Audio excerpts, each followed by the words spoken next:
once again, it is that time, one of the best times of the week, PGA DFS live before lock, Awesemo.com, RSM Classic, Ben Rasa, Jason Rouslin. You guys know the drill. We've done this every week. We got a couple left, but this is a good one, Jason. Postmaster, so there's a little hangover. The NBA draft is tonight, so we're dodging that. But what do you think? You excited for the RSM? Yeah, listen, I am. It's the best field that the RSM has ever gotten, and we only got 2 weeks left in the PGA Tour calendar season, so I'm like, all right, I got to get my fix in these next couple of weeks, because we're going to go without PGA DFS for like 2.5 weeks, man. That's a really long time for us. It's the only off season we get, so I will enjoy that because college basketball starts. It's not like you won't be seeing us, but yeah, this is, listen, a couple events left, but as you mentioned, this is a strong field, and normally it's kind of ironic. After the Masters, it's usually Heritage, and this course is just like Heritage. So there's no disruption on that front. It's a very similar thing to what we see in April. No, it really is. And actually, a new, before we go on, Ben, I want to tell you, give a shout out to our new sponsor of our show. They joined us last week, and it was a lot of fun talking about them. And it is Stat Hero. So they provide PGA fantasy survivor pools that give you better chances to win. No more sharks and no more competing with thousands of other lineups. You compete against Stat Hero. If you beat them, you beat their lineup, you get paid. That's it. Stat Hero runs DFS survivor pools for all sports that pays you out every time you advance. Just use promo code Awesemo for a 100% match on your first deposit, up to $250 more. And mobile users can access Stat Hero on any mobile device. So download the app today. And Ben, this week, we've got a lot of withdrawals, sadly, and no surprise. It's 156 players this week at the RSM Classic. They're going to use 2 courses for the first 2 days. So are you surprised? I mean, we can go through the list of withdrawals quickly. We got Kramer Hickok, who you and I have both played. In fact, I think he was your hot take a couple of weeks ago. That ended up hitting, too. Yeah, there's been a couple guys you mentioned. Kramer Hickok, who got in late and then got COVID. Bill Haas out. Norlander out. Brian Gay, I guess, is out. Who else has got? Obviously, this was during the Tuesday show. Sam Burns, who was one of my favorite plays of the week. That was the big one. Yep. And you mentioned this is a full field as we're going to get. It's going to be a very difficult cut. 2-course rotation. You play Plantation and then Seaside, or Seaside and then Plantation. You make the weekend. You just play the Seaside course. So it's a 3-1 split. What do you make of that? I mean, I know we're diving in. I guess it's kind of related to the weather. How do you go about doing that? Because we don't really have tee time stacks. No, it's 2 hours, like you said, right? So they're using 2 tees on both courses. So only 2 hours are going to separate the entire field. And it looks like the weather is going to be the exact same for all of the waves. So I'm not stacking really any tee times per se of windows or courses. They're both going to play the same courses, I should say, with the same weather patterns. So with that being said, I think if I'm doing tee time stacks, Ben, I'm going to do actual stacks like Kokrak, Simpson, and fill me in here. Kokrak, Simpson, and one other good players in the featured group. I forgot who it is. And then Sung J M's another one. I'll actually just stack those 3 players if I'm going to do any wave advantages or anything like that. Yeah, listen, you're going to have options, and it's kind of nice. Instead of, tee time stacks, we can do course stacks. Like I will have some teams where all my guys play one of the courses on a given day, just because you never know. It's going to be, I think, pretty windy, but it's going to be pretty windy throughout, and that shouldn't create any massive splits.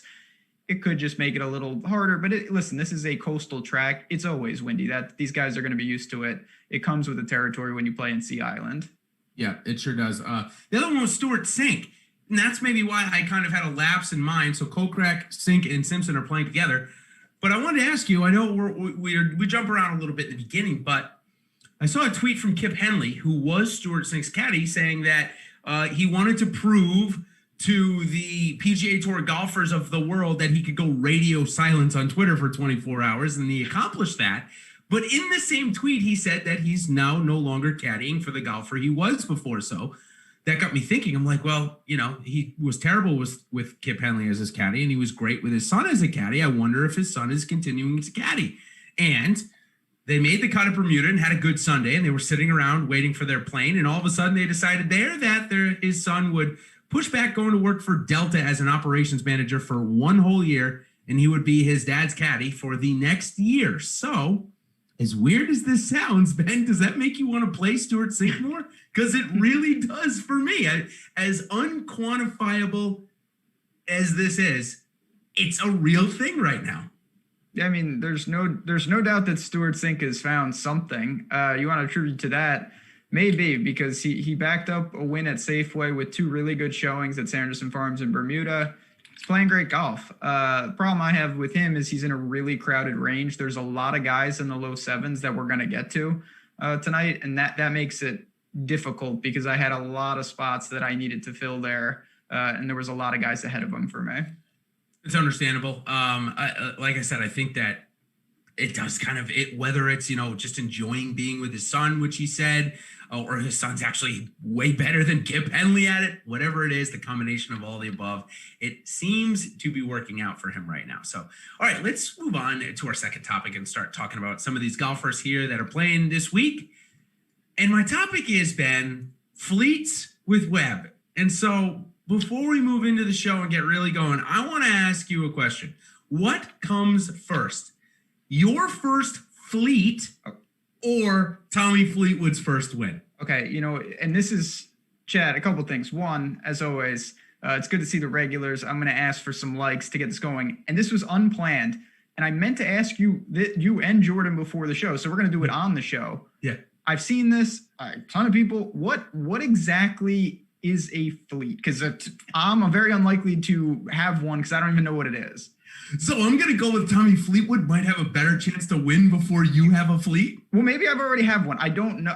This is not like this is a gimmick. I actually don't know what they are. And all right. Okay. So do you know Instagram and Facebook stories? I know of them. I don't have either of. I don't have Instagram and I don't have Facebook. Yeah, I don't really do it either. It's just Twitter's version of that. That's all. So what is exactly is it like a thread tweet? Yeah. So if you go on the new Twitter update, you go up to the top. And there's like stories. And if you click the little banner, this is through the phone at least.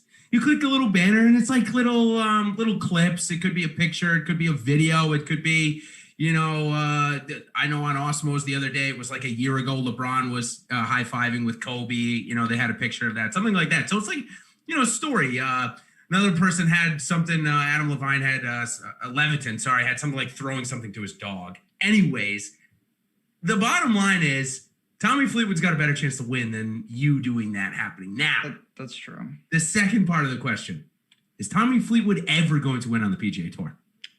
I mean, I would hope that he would. I don't think it's going to be this week. I will say and I've had some questions about this throughout the week. He's going to be very low owned relative to all the guys up there, but it's probably warranted. His form is all over the map. I don't know what to make of him.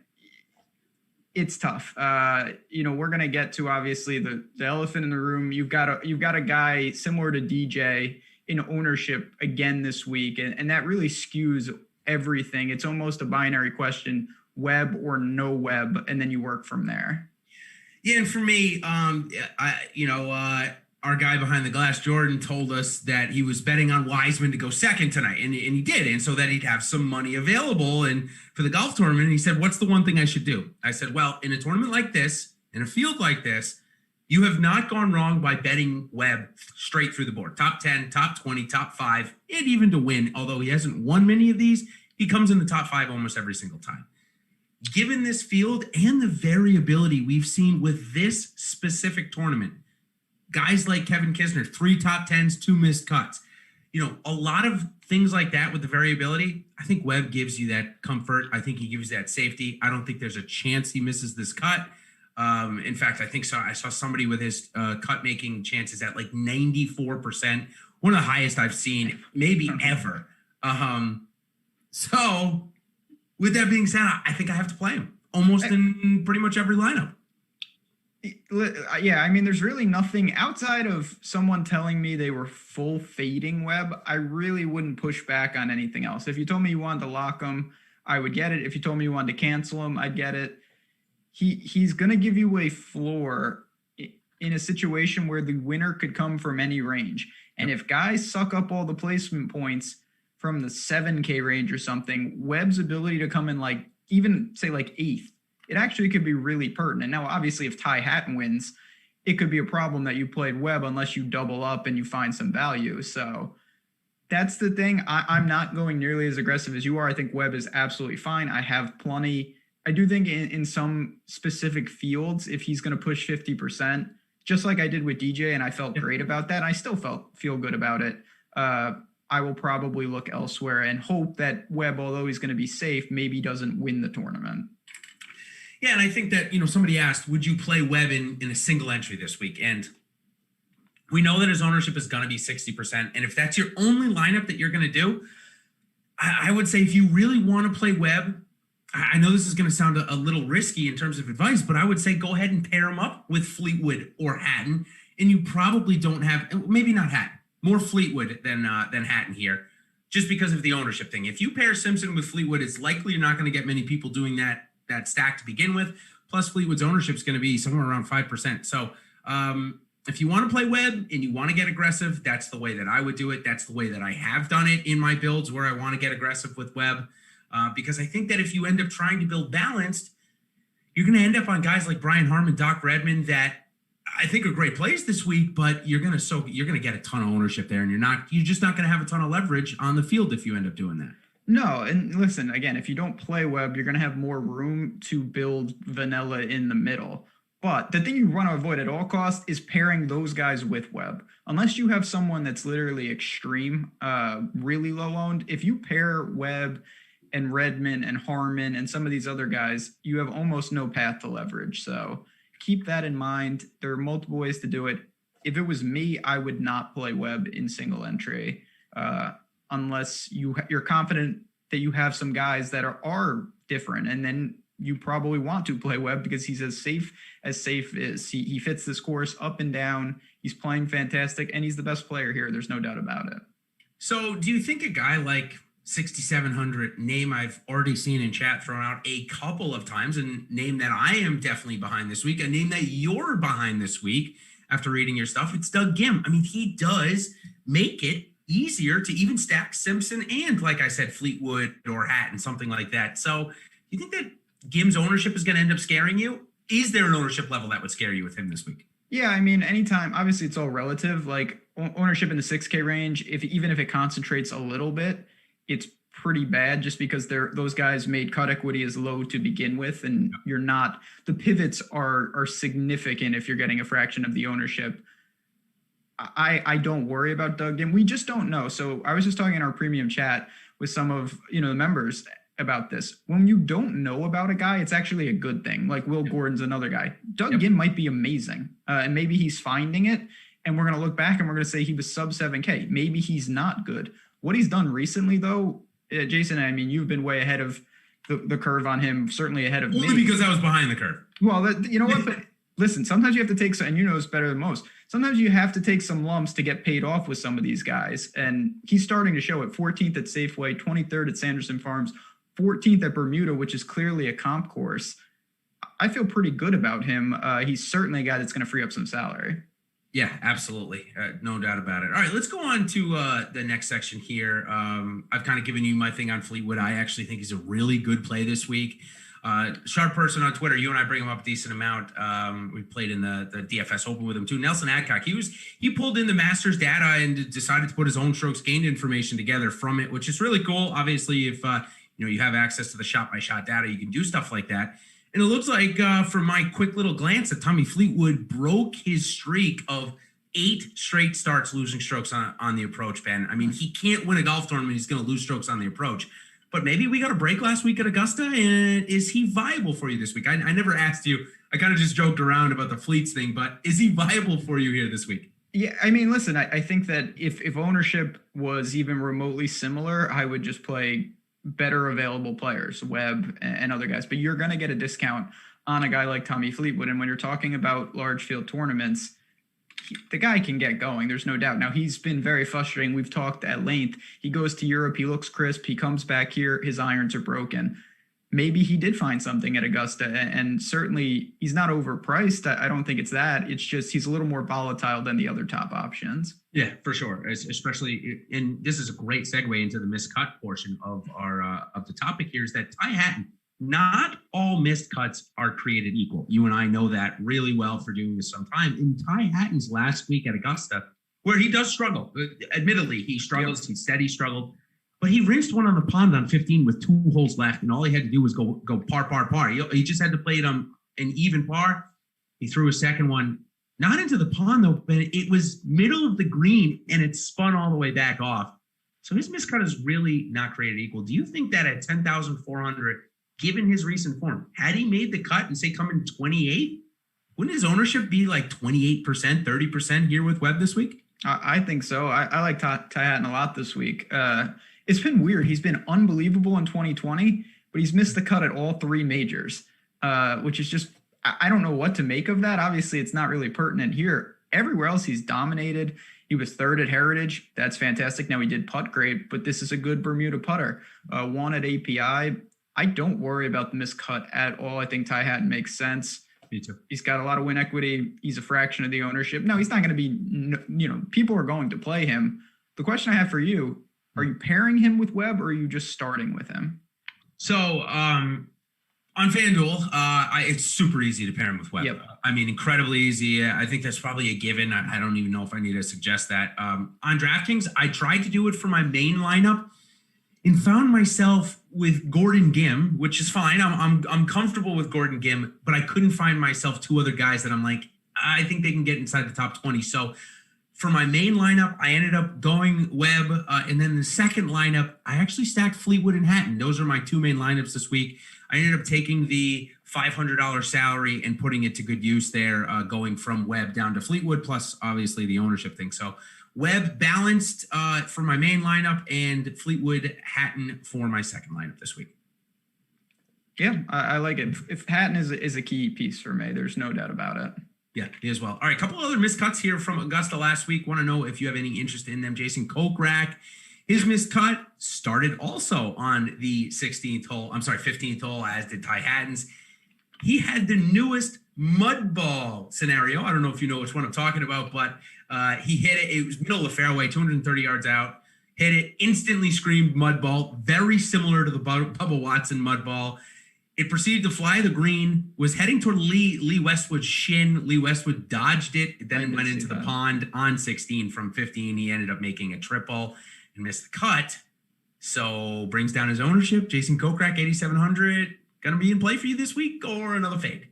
No, just for the record, Kokrak's miscut started when he showed up last week. The one thing that went right last week. Kokrak, I did not see that. This is certainly a better spot than last week. I'm not really there though. It's an interesting wrinkle. He's there. Him and Kisner are off the miscut at Augusta, and right above them, Fratelli and Connors and Munoz are off. I don't want to say historic weeks, but absolutely fantastic showings at Augusta. I would say that. I would say pretty breakthrough their career, career defining in terms of being able to do it at Augusta. And that's a little bit in our next section, who's hungover. So we'll definitely get to a lot of those guys. Last one I want to ask you about before we move on to that section is Jason Day. I thought he was a perfect tournament play last week. Then he ended up becoming a little bit more popular, and then he ended up missing the cut. What is going on with Jason Day in his game? Is he a total void for you right now? So I definitely, there's serious concern because his game is all over the place. But he is going to be, when I say low owned relative to the 9K range, nobody in their right mind is going to play him. Nope. So again, if say you play Webb and you like Red, like he's the type of guy, he can really separate your lineups. Now I think Usti is a much more prudent play. I like Neiman a ton, as everybody knows. So he's not a priority, but if you're looking for purely an ownership discount, it would be Jason Day. Yeah, it is. I know it sounds like, oh, yeah, well, I'd rather play Tommy Fleetwood. He's $1,200 more expensive. But honestly, I'd rather shift my lineup around to just go get him at similar ownership if I'm going to really look for that against the grain play. The other one I had written down was Brendan Todd, but he's hurt. His toe is still hurting, and his game is terrible. 8,000, 7,900, I'm not playing. No, me neither. I think that, listen, this is a great course for him. We know that, but the game is really regressed lately. It's not nearly where it was. For sure. All right, let's go over to the Who's Hungover segment before we get into our local residents and make the cut. So we're going to kind of combine those two there. The Who's Hungover. So we've got a list of names that all made the cut last week, all played pretty good, in all we're playing here this week. So do you want me to rapid fire them or you want me to go one by one? Your choice. No, rapid fire them. All right. I'm going to give you the list, then you can talk about who you want. Louis Oosthuizen, Shane Lowry, Corey Connors, Dylan Fratelli, Sebastian Munoz, Ian Poulter, Justin Rose, Charles Howell, Zach Johnson, Matt Fitzpatrick, Joaquin Niemann, Lee Westwood, and Matt Wallace. All played pretty good last week. I might have missed a few, but that's kind of the list. I want you to give me two that you think are going to be hung over this week. So I think this is important. The reason I wanted to do rapid fire is because there's a lot of guys, and I'm going to take Niemann out of it because he's returning from COVID. I think that's a different situation. Yeah, for me, the guys that are most, and listen, this is unquantifiable. In my opinion, the guys that are most impacted are what you talked about just before, who kind of had a breakthrough. Like Justin Rose and Fitzy and those guys, they've played in a million majors. They've made cuts. It's going to be fine. I don't worry about that. Connors gets into the Masters next year. JM too, yeah. Yep. Yeah, Sanjay, like those type of guys, I'm a little concerned that it's a tough turnaround. I mean, that's a huge step in their career. So I trust the Europeans who stayed, the Westwoods, the Wallaces, those guys I think will be fine. Connors, Fratelli, Munoz specifically, I would have a little concern about a hangover effect. Yeah, sorry, I put Niemann there just because he was coming back from COVID, maybe the COVID hangover. Sorry. That's a real concern. I certainly like him, but I'd be lying if I said Scotty Scheffler didn't creep into my mind a little bit. And we don't know. I'm not saying it's because of COVID. We just don't. Maybe that derailed the momentum. Yeah, and that's what I was a little bit concerned with Niemann as he was going into the Masters. We were getting good momentum. He was in that same price range that ended up being the Millionaire Maker price range, really, with Im, Answer, Munoz, and the like. So of those guys, Munoz, Im, Fratelli, and Connors, throw in CT Pan there as well, actually. So those five guys, all with you and I would say almost career-defining weeks for the most part. Who of those guys are you most likely to play this week, if any of them? So for me, it's CT Pan, actually, and it's only because I could not think of a better course for him. I mean, when you break down what he's done, coming off that, it's great to see him playing well, but let's just dig into his finishes. So he won at Heritage. Yep. Well, that's a good sign. He was second. The reason why he played last week, yeah. Yeah, second at Wyndham. That's great. He was 6th at RSM before. He's got a handful of top 15s at OHL. He had another 13th at RSM. All of those tracks are very similar. Obviously, we're at the RSM. Yep. So it seems pretty clear this fits his game. The other guys are fine. They're more expensive. I think I have more interest in CT Pan than the others, though. I'm leaning here this week, too. If this is your first time watching the show, well, first, thank you, and go ahead and like and subscribe so you can continue to do so. But it's Ben and I don't always agree on everything. We promise you that. But in this regard, I'm with you here. I think this track fits perfectly for CT Pan. I think that he realizes how important these type of weeks are, and to go on a run, if he wants to get back to Augusta, which he has says that obviously he's been looking forward to for so long. He actually had to wait the longest out of anybody because he won the RBC the week after the 2018 Masters, the 2019 Masters. And then obviously he had to wait a full year, couldn't do it, had to wait the extra 9 months. So CT Pan 7,900. I think he's going to be low on this week. So he's most in play for me. If I had to pick who's most hungover, I would take Sung Jae Im. The fact that he's 11,000, it makes it easiest for me to fade him. But it looks like, Ben, I'm not going to be the only one doing that. Looks like a lot of people are. So should we be looking at Sung Jae Im maybe in single entries because everyone's going to just play Webb? So I do like that concept, but to me, I did that more with Fleetwood than Sanjay. I get it. Listen, I have a little Sanjay exposure because he's a damn good player. It's just you're paying an extreme premium for a guy, and he needs to play really well, and it is a big price jump. I'm not saying he's not worthy of it, but Webb certainly belongs up there. And Fleetwood, I think I still trust him. I don't want to say trust because he's erratic, but Fleetwood has a resume that's pretty impressive despite some of the struggles. Yeah, same with Hatton. So Hatton, I definitely trust. All right, so let's go. We're going to do a little Make the Cut segment here where we go over a couple of more guys that we're going to at least make the weekend for us.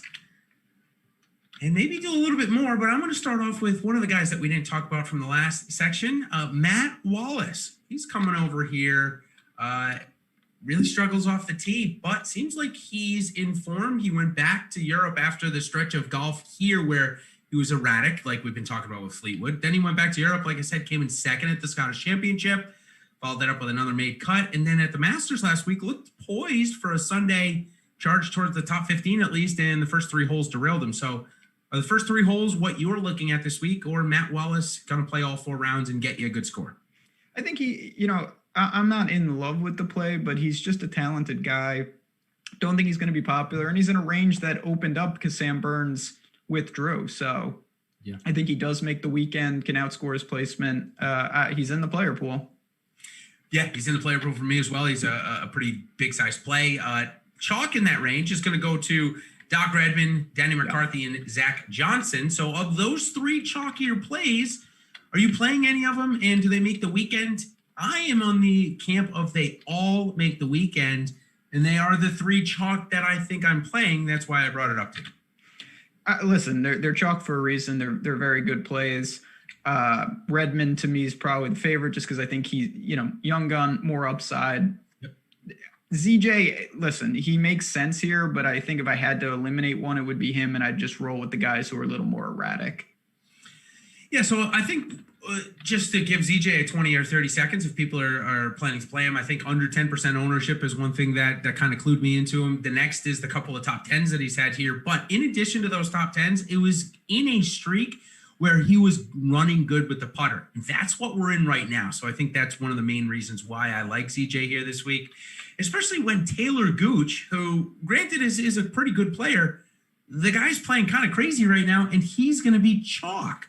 So he's my big fade here in this range. Are you joining me, or are you playing the Gooch man? So I didn't plan to make a big stand with him. I didn't think he was going to be nearly as popular. And this just speaks to one of the many reasons you guys want to get behind the paywall. And I'm sure we'll talk a little bit more about that, some of the things we have going on. But ownership dictates things like that. I didn't think that Gooch would be as popular as he is.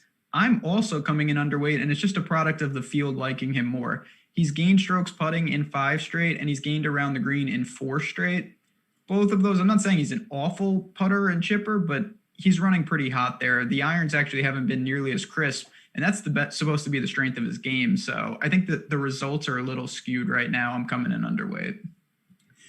Yeah, I am too, man. It's just, again, he's been putting good. He's been doing everything we would want him to, except for the fact that ownership is going to be higher than maybe it is even for Denny McCarthy, who I think is a pretty comparable play. And if there's ever tracks that you want to put Denny McCarthy in your line, it's one where driver is never going to matter and he can rely on a putter to win or to come in the top 10. And he's shown us he's already done that here at the RSM at least once. So in on Denny McCarthy. All right, a couple more guys. Shane Lowry, I know he's a little bit higher priced. Does he see the weekend here? He had his best finish at Augusta in at least 5 years last week. Yeah, he's playing pretty good golf. I don't love the price tag, to be honest. That's probably my main concern, but I do think he makes the weekend.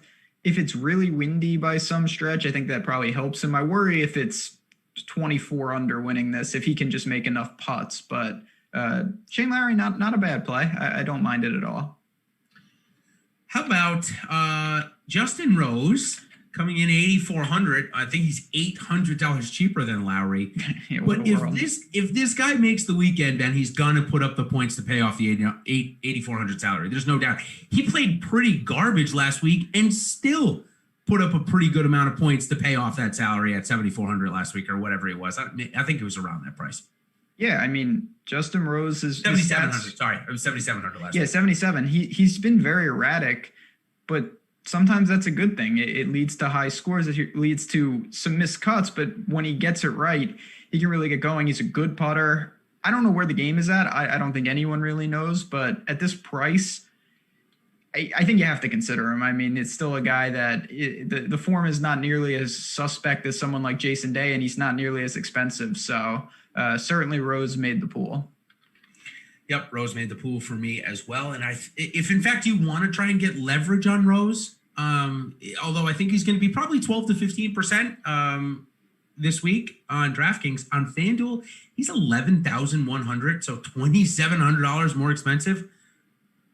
If I'm going to play him, I don't really care what his price is. So me bringing that up, I think you're going to get a big time ownership discount on Justin Rose on FanDuel. So that's where I'm using him. I found, I did a couple of big dollar lineups over there this week, and he made one of those for the sure fact is I think he's going to be under 5%.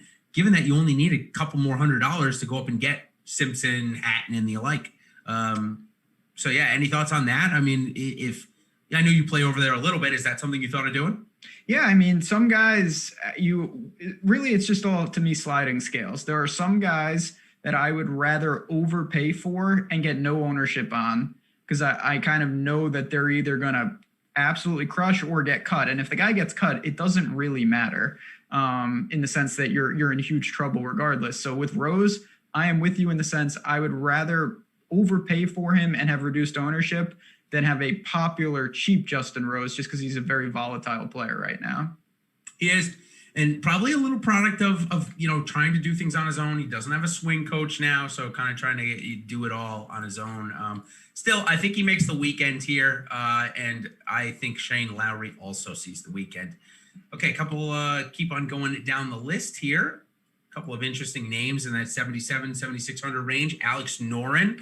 A top 10 here. This guy has been an absolute roller coaster as of late. I ended up taking Matt Wallace over him in my main lineup. That slid him down to my second lineup, which actually says that I like Noren this week, a top 10 here last year. I think he fits the bill for this course, given where his game is right now. We saw him basically come in last at the Zozo, bounced right back, came in 17th the next week. Last at the CJ, 17th at the Zozo.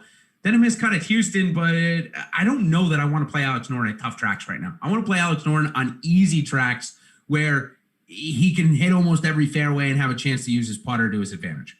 Yeah, if he can survive to the green, he's going to be really good. He needs to turn around the irons. The off the tee game is not going to be good, but his irons usually aren't this bad. He's lost sizably in the last 3. That's the key. If he turns that around, he's going to make the cut. He's in the pool. I like Straka more. I like Wallace more, but he's there. He did make the pool. And I just for the record, I opened it up quite a bit this week because I think this tournament is wide open. I have a lot of shares of a lot of guys, particularly in the mid 7s. Yeah, I think I had 63 players in my player pool this week, which is, I do the MME stuff. It's typically a little bit higher for me. Normally I'm in the 50 to 55 range. So I think it just presented a lot of value, and especially with all these Euro guys playing here this week, they kind of threw a lot more in this range. In fact, I think there was 27 golfers from 9,400 to 7,500 this week, which is about 8 or 9 more than we normally get. Normally we only get 20 in that range. So obviously a definite stacking going on there. So for me, like I said, Alex Noren, I think this would be the course to play him at. Another guy that you and I talked about quite a bit, he's definitely a form player, and he actually was in the top 10 in greens in regulation last week, which is why I'm playing him here this week, and it's Ches Reavie, 7,500 for him. I think the price is good. I don't think he's a top 5 candidate here this week, but at 7,500 for a GPP at 5%, if I can get a top 10 out of him, I think he's in the winning lineup this week. Yeah, I mean, listen, he's made a 8 out of 10 cuts. Good with the irons. The putter is an issue. This guy, he was squeezed for me. Straka took those shares. HV3 took those shares. Aaron Wise took those shares. So didn't have room for Ches. I get it. It all comes down to the putter with him. Yeah, it always does. And his putter was terrible last week. I think he was one of the worst in putts per GIR last week. So just goes to show you that you can hit all the greens. Yeah, you can hit all the greens you want, but if you can't put the ball in the hole, it's going to be tough for you to win. We're right in this range where I think a really good discussion comes up between JT Poston that Carl just brought up and Austin Cook, former winner here, also a top 5 recently, also a top 11 here. Also, we'll talk about those two first, and then Ben, remind me, I want to talk to you about a showdown strategy for about 60 seconds. We'll talk about the 2 different courses and see if we're doing anything different there. But first, Poston Cook, playing either or fading both? So I have some Cook just because he fits the bill. Obviously, he's had major success here. He can get crazy out with the putter. Poston, I don't know exactly what to make of him. This off the tee game has completely flipped. He was as reliable as, not that he was going to gain a ton of strokes, but he was always positive off the tee. And before the Masters, he had lost in 6 straight off the tee. I don't know why that is. Obviously, he's still a great putter. I'm not overly concerned, but it's something that's caught my eye, and that has kept the shares down for me. Yeah, and obviously Poston is a local resident here. And we've actually got a lot of local residents. We'll bring that up here in just a second. But Scott in our chat wants us in this range, giving us a super chat. Thank you for that, sir. He wants to talk about Matthew Kutcher. And listen, Ben, he's $7,400. And I went back and dug. And the last couple of years he's been at this tournament, he's been north of 8,500. He's been north of 9,000 before here. But since John Wood, who his old caddy was, left him, it's been a struggle. And he's looked really bad. So even at 7,400 in this garbage field, even though it's not that garbage, it's pretty good. I'm not playing him. I can't get there. I want to see him at 7,400 at the RSM Classic beat me before I start playing him again. I also looked, and there's nothing there. Listen, if you think you can, it's kind of like Stenson. If you want to back him on pedigree long-term, I get it, but it's not working. So I took a long view. In 2020, which is obviously a bunch of events for Kutcher, he has gained tee to green more than 3 strokes an event only twice. He's been negative in the majority. That's really bad. I mean, just to see, he's had a couple decent finishes, particularly at Genesis. He gained 9.5 strokes putting, so you can just throw that right out. Other than that, that was his only top 10 on the year. He's done absolutely nothing, and he's coming off 52nd at CJ Cup, 54th at Zoizo, missed cut at the Masters. It's not good. Not for me. Not for me either. Guy in this range that did show up last week. I was starting to get flashbacks to 2015 with Danny Willett in the Masters again. Geez, that made me throw open my mouth a little bit. I'm not going to lie to you. And listen, it's only because he beat Spieth. There's no other reason. Let's be serious, everybody. But he showed form. Didn't show form at Houston. What do you make of Danny Willett? He withdrew to go to Augusta, obviously, early when he wasn't playing good. But is it just that all his buddies are here, and so this is the last stop before going home over to Europe? Or do you think he actually can compete this week and the form continues? No, I'm not really there. Honestly, he's had a lot of miscuts mixed in. The ball striking doesn't stand out in any way. And it's not just about the plays for me. I mentioned, this is a really crowded range, so you have to really stand out if you're going to be ahead of all the guys that I've rattled off, including HV3 and Wise. So let's talk about HV3 for a second. I think it's a really good call. And I started doing some new short form videos for us here at Awesemo.com. Yeah. Check them out on YouTube, where I go over my top 5 values, top 5 sleepers, and top 5 fades of the week. So you can get a little bit of insight on who I'm playing if you're not behind the paywall. But Varner was actually in 2 of those videos. He was in my value pick, and he was in my fade section. So one would say, Jason, how do you do that? How do you play him in the value and play him in the fade? Well, for me, I think he sets up as a very good value play for cash. Mm-hmm. However, seeing as his ownership seems to be skyrocketing, probably coming in north of 20%, I don't think that this is the course for Harold Varner to top 10 at. So I'm not playing him in GPP. I'm taking the fade there. Are you with me, or is he firmly in your lineups here this week because of that value? So he's definitely in lineups for me, but again, I think it's a product of this is why I love doing the show, and I love building these lineups. It's a product of having 6 golfers. Like when I'm using Webb, I'm not really going to look to HV3 in those lineups. I'm going to try to avoid that unless I do something else.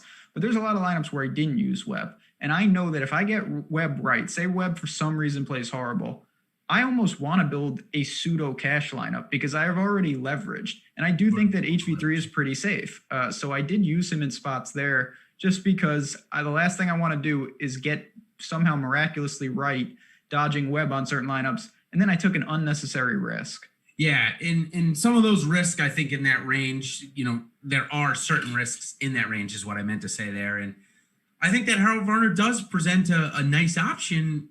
But again, for me, I don't see him top 10ing here this week. We saw him on a coastal track with windy conditions in Bermuda a couple of weeks ago, just totally mail it in. Now, I'm not suggesting that's going to happen because I think the strength of field is much better than Bermuda. So I think he's got reason to still continue to play. But yeah, I can't get there. Next thing I want to talk about, speaking of reasons to play, Ben, Mckenzie Hughes. I've got a weird one here for you, though. He's ranked 49th in the world right now. There are 2 PGA tournaments left in the calendar year. If he plays well in both of them, he's getting a Masters invite. Actually, you know what? He might already have the Masters invite because of the Tour Championship. But if he doesn't top 50 in the world, he would get it by 12-1. Or 1-1. So Does that make you give a more reason to play Mckenzie Hughes, or was he already out? I was already playing him before I figured out that he's 49th in the world right now. So I'm the opposite. I never played Mckenzie Hughes. I will say, I built a few lineups that are like, Denny McCarthy, Mac Hughes stacks of extreme putters. I mean, if you're going to stack them, that's the way to do it. Just put all the putters together, throw in Tommy Fleetwood there. That's pretty much all he's done recently, and you've got a really big start. So, okay, let's there's still plenty of guys that I want to talk about in the Make the Cut segment. So I'll give you a couple more here before we talk about local residents in a second, and we'll kind of give you our best local resident picks. But Cam Tringale and Cam Davis, two Camerons, are next on my board, along with Russell Knox. Who makes the cut out of those three? Who are you playing, and who are you fading? Definitely like Knox. This is the perfect course for him. Again, got to make some putts, but he's playing better. He's kind of showing up. He looked good at Bermuda, so I like him. Cam Davis scares me a little bit. He's shown that he can handle and be successful on tour. I was waiting for that, and I was pleasantly surprised at his year. Starting to regress a little, though. He was really bad at Houston, really bad.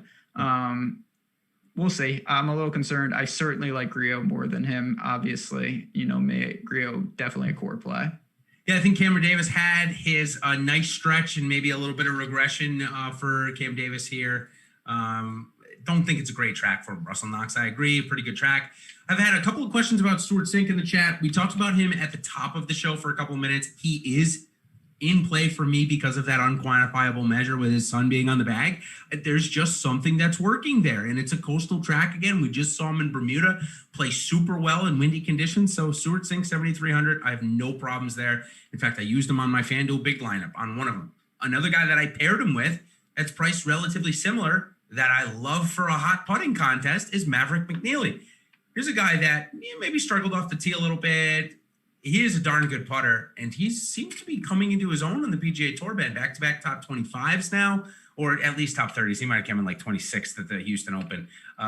But what do you make Mcnealy? Is he in play for you at 7,300 this week? I have a little, and again, he's similar to Mckenzie Hughes in the sense that he can get crazy hot with the putter, and he's got a lot of. Maverick has amateur pedigree, so not a ton, not anything important that's going to define my week. But he's someone that if you're building a lot of lineups, you can get to. I know Streelman has been brought up a couple times.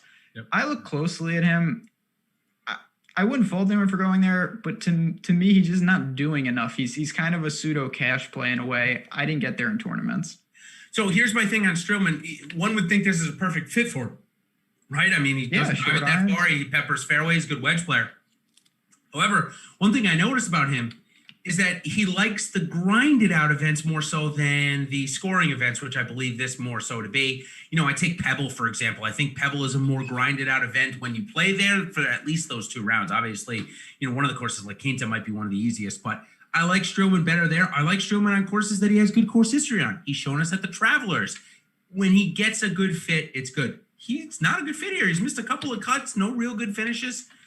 I'll take the ownership discount and I'll just go elsewhere with my shares. I mean, we've got Emiliano Grillo, like you said right there. And a guy that I cannot get away from that is at the same price. And especially this week, given the fact that he had a top 10 here last year, is Will Gordon. Ben, on Sunday at the Houston Open, I was watching him because I was sweating him, anti-sweating him for whatever the reason. I don't remember exactly what it was because normally I play him heavily. He was hitting all of his approaches inside of 5 feet. It was insane. It looks like this guy's really in form, and there's not a chance in the world that I'm going to fade him at 7,000 at less than 5% ownership this week. Yeah, I mean, again, he's, to me, someone, tournament play, don't mind it because we don't know a lot about him. He could be really good. He seems to score when he gets through, so that's something to take notice of. Scott Piercy ahead of him for me, but I do have Will Gordon in the player pool. Guy at the same price that our chat has brought up astutely a couple of times. And I think I know why our chat has brought this golfer up. And it makes sense given the fact that he lost. Are you ready for this? Over 10 strokes with his short game in just 2 rounds at the Houston Open. Now at the Houston Open, the greens and green complexes were extremely difficult. Kind of caught most of people doing content by a little bit of the surprise there. not Brooks Koepka, obviously. He knew it was going to be tough, but Matt Neesmith showed us that he cannot play on difficult greens. We don't have that here this week in Sea Island. So Matt Neesmith, who gained over 5 strokes on his approaches, over 2 strokes on off the tee game at Houston, is he in play this week? Seems like a lot of people are liking him in this range.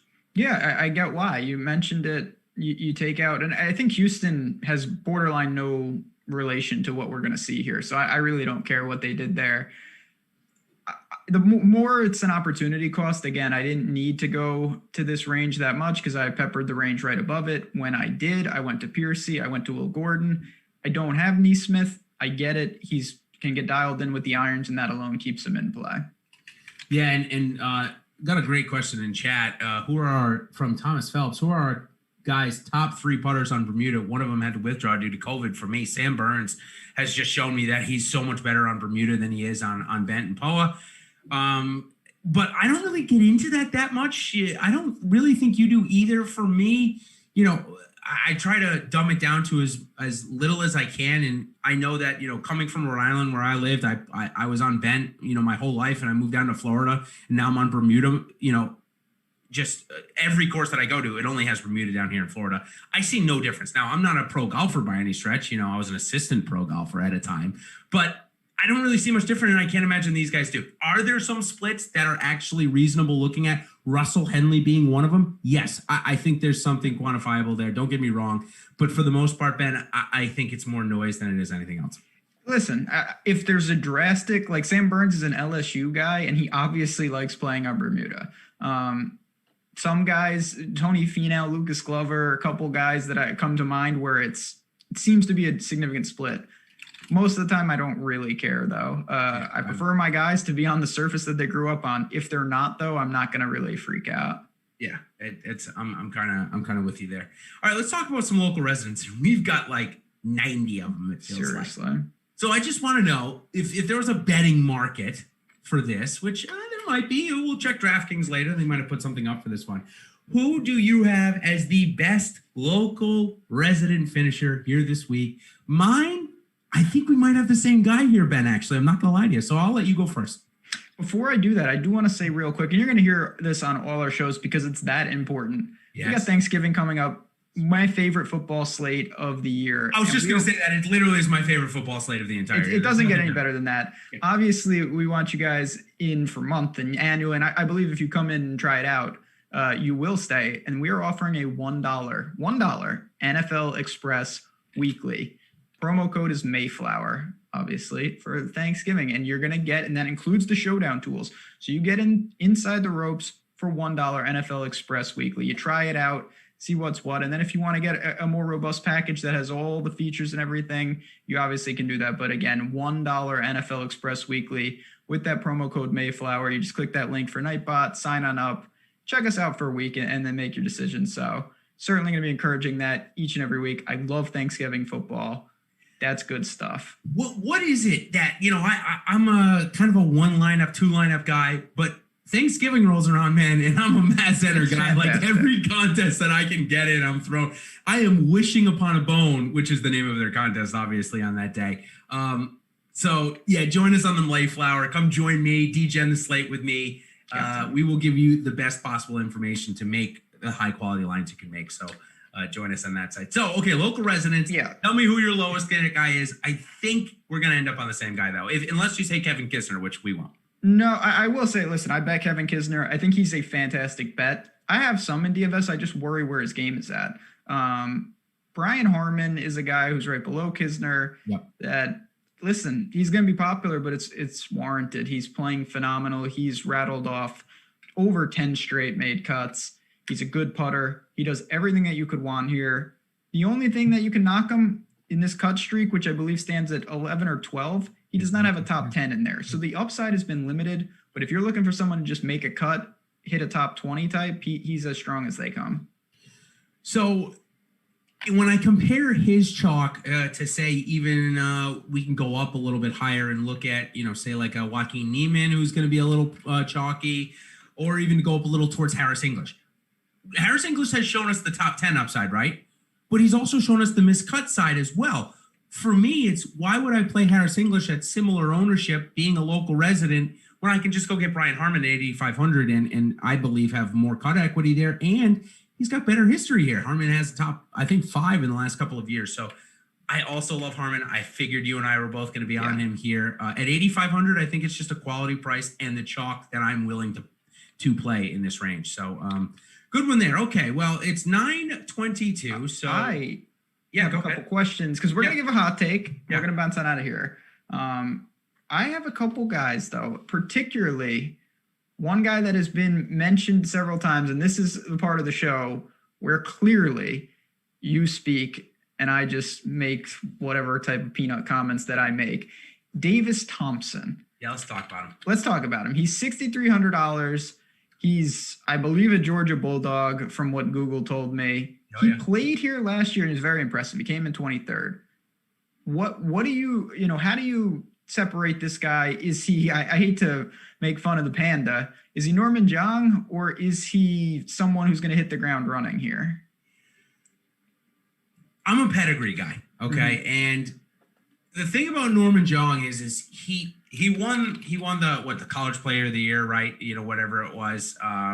It was the Haskins, possibly. Yeah, the Haskins Award, and then everybody jumped on him, including me, right? And that's just how it's just how it happens. But one of the things that Jong never really accomplished, other than what I just said, his amateur rankings wasn't superb. I don't think he ever got to number 1 ranking amateur in the world. I'm trying to back check that. I had that written down that he never did, so hopefully I'm right there. If our chat knows more about this, they can definitely correct me. I don't think he did. Just, I mean, I'm not an expert on this, but I'm just thinking Neiman had it for a while, then Maverick took it. Batia might have. Anyway, that's neither here nor there. Well, here's the thing. All of these guys that you just mentioned, Neiman you just mentioned, they've done well on the PGA Tour already, right? Neiman's already won on the PGA Tour. Doc Redman, who was up there, he was an amateur champion and number 2 in the world. We've seen him do really well. So what I'm getting to here is David Thompson is number 2 ranked amateur in the world right now. He's been as high as number 1. He's still in college. He goes to Georgia, but we know that these college kids can come out and compete. We saw him at the U.S. Open a couple weeks ago in round 1, have a top 5 score, ended up tanking on Friday, ended up missing the cut, but he showed us his game at his home course at 6,300. I played him on FanDuel at the min price at 7,000 in my big lineup. I think that's where I wanted to get exposure. He's the min price, so it allowed me to go and stack 3 studs, right? That's the reason why I did it. I went super aggressive. Made the cut here last year, but for DraftKings, not as much, just because 6,300 I felt like was actually maybe a little bit too pricey for what I was looking for. However, GPPs, if I need somebody at 6,300 to get Fleetwood and Simpson in the same lineup, I'll do it. Absolutely. Yeah, I mean, I'll say this because, like I said, I don't know these guys at all. I do think it matters that he's done this already. Like, he made the cut easily at RSM in 2019. The bigger problem I have is that if it's a 2-pronged attack, 1, I don't need to have a $6,300 player on most of my lineups. 2, even if I did, there's a lot of guys down here. We usually talk about there's nobody in the low 6s. There's a handful of guys that you could make a reasonable case for from 6,500, around that area. So he's one of the guys I think you could consider, but he's not on a price range where it's like, oh, he's with, Kevin Stadler. It's just them down there, and he's the obvious play. Yeah, and I don't think ownership, gets anything crazy, but I stand by this rule. And I said it earlier in our premium chat. There are a couple of guys that I feel this way about. I stand by talent. I am okay betting on talent and losing, or perceived talent, I should say. Maybe not necessarily talent, because listen, Norman Jong had perceived talent, and didn't come to anything. However, guys like Doc Redman, guys like Will Gordon, those type of guys, I'm okay losing some money on, because look at the return that they can give us if they end up manifesting that talent level. We've seen it time and time again. Joaquin Neiman is a great example. Sungjae Im is a great example. We can list a bunch of more 22-year-olds. John Rahm. Rahm was in tournaments when he was at Arizona State, and obviously buying low on him. Matt Wolff? Wolff, for sure. So can Davis Thompson compete here this week to win? Maybe not necessarily to win. I don't think he can beat Webb, but can he pay off a 6,300 salary? Yes, I definitely think he can, and we will see this guy on the PGA Tour or at least on the Korn Ferry Tour next year, because he's gonna come in that top 8 rankings that the new PGA Tour has, the PGA Tour University. Him and Augenstein and Ogletree, who we just saw at the Masters. Those 3 guys I actually think are going to be studs on the PGA Tour coming up soon. So 3 names to certainly look out for. A couple of names coming back from COVID. Speaking of Joaquin Niemann, I should have brought him up when I did. Love this guy. Harry Higgs. Is COVID scaring you with him, or he was playing pretty good before he had to sit down? Well, you know what? I was about to say I'm going to wait, but it's 9:27. Jordan, you could change the topic. Harry Higgs is my hot take, and I'm about to give it, but before I do, we're at 91 likes, so I'm going to do the Josh Engelman. We got to push it to triple digits. Let's get to 100, guys. I'm going to go with Harry Higgs, though. You mentioned, so let's dig in here. He's 6,900, so obviously he's going to be low owned at that price. This was a guy that was playing well. The thing that I really take away, it's not consistency, it's upside. Second at the Safeway. It's sandwiched between a 56 and a miscut. Second at Bermuda at the end of 2019. That's a comp course for me. I think that Harry Higgs might be a guy that benefits from actually a shorter track, even though he's a mega, he can bomb it. So I'm going for Harry Higgs. I'm going to not get crazy. I'm not going to get extreme. I think Harry Higgs can bust into the top 10, though. You'll get north of 10-1 on that on a bet. Harry Higgs is a sleeper pick, certainly in my tournament lineups this week. All right. We did it. 100 likes. Boom. Put it on the board. Did we get it? Yes. Yeah, we got it. That's what I'm talking about. You guys the best.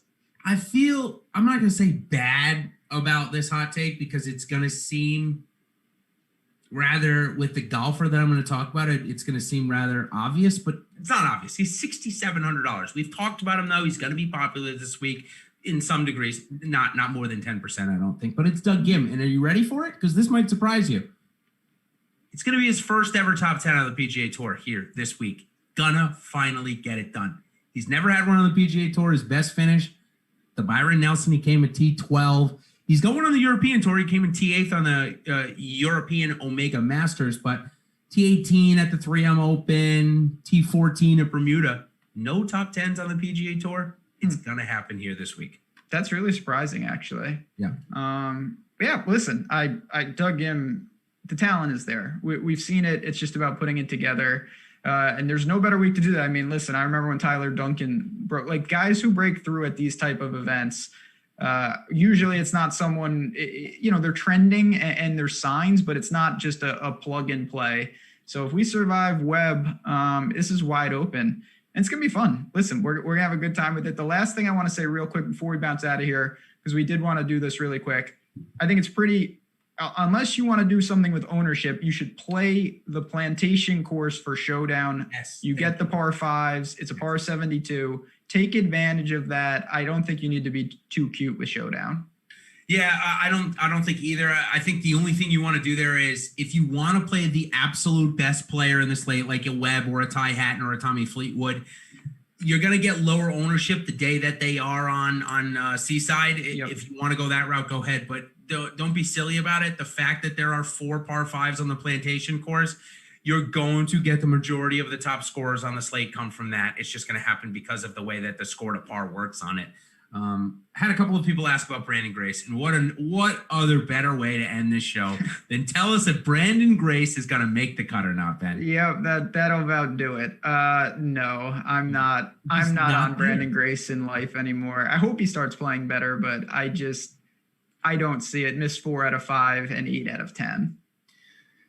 Yeah, I totally agree. Well, I think that's going to do it here for us, Ben. We've got, as I mentioned at the top of the show, we've got one more PGA Tour event after this, the OHL Mayakoba Classic. That's in 2 weeks. We got a break with Thanksgiving. There's a European Tour event mixed in. Then a week after OHL Mayakoba, we've got the DP World Tour Championships, where we're going to get Patrick Reed, Tommy Fleetwood, Colin Morikawa. A really good field for the European Tour.